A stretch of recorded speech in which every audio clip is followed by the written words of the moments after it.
नेहमी मुंबई पुणे हायवेवरून आपलं जे छोटंसं जे नेडं दिसतं तिथून ते प्रत्यक्ष किती मोठं आहे हे तुम्ही पाहू शकता। आणि अगदी त्या नेड्याच्या आपण आता इथे उभे आहोत आणि अप्रतिम असा हा नजारा इथून, अप्रतिम म्हणजे माझ्याकडे आता शब्दसुद्धा नाहीत ह्याचं वर्णन करायचं।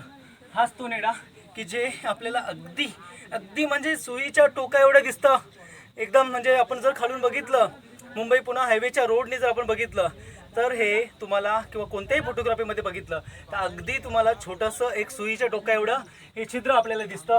आणि हे प्रत्यक्ष आज इथे आहोत आम्ही आणि खरंच सह्याद्रीचं हा स्वर्ग सुख आहे, याला काही शब्द नाहीत माझ्याकडे, अगदी निशब्द आहेत।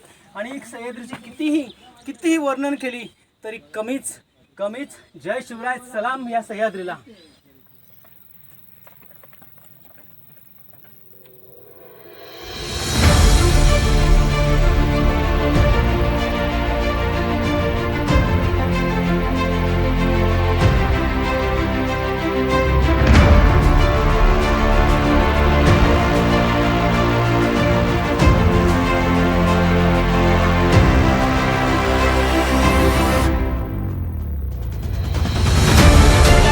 आपण इथं पोहोचलेलो आहोत।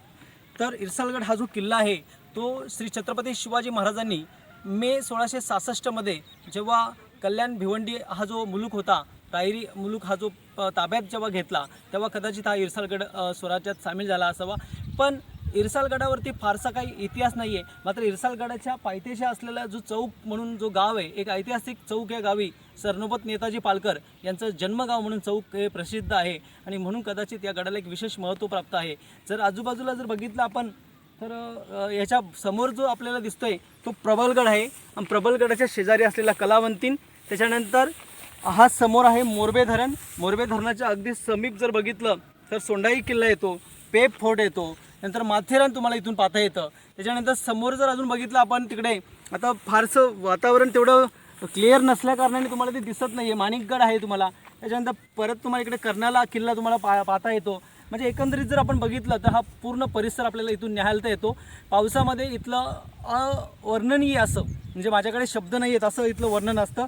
आणि हा जो परिसर आहे खरंच अप्रतिम असा परिसर आहे। आणि हा जो वरचा जो टॉप माथा आपण पाहतोय इथे जाण्यासाठी प्रत्येकाला एखाद्याला जर वर तिथं जायचं असेल तर त्याला गिर्यारोहणाचं तंत्र अवगत असणं गरजेचं असतं आणि सोबत 100 फुटी किंवा त्याच्यापेक्षा अधिक फुटी रोप तुमच्या जवळ असणं गरजेचं आहे।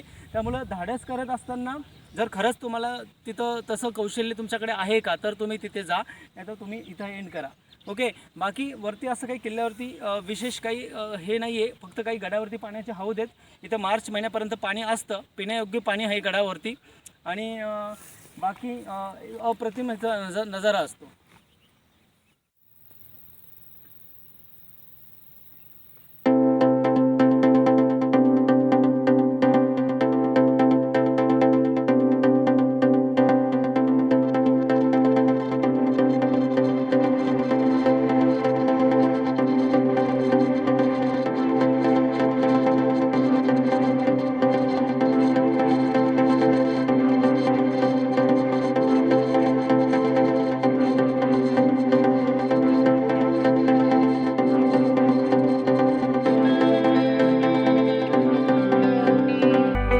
अशा प्रकारे हा इरसालगड आपला संपन्न झालेला आहे। कॅमेरामॅन आपले प्रसाद जाधव या मित्रांनी माझ्या सगळं हे छायाचित्रण केलेलं आहे।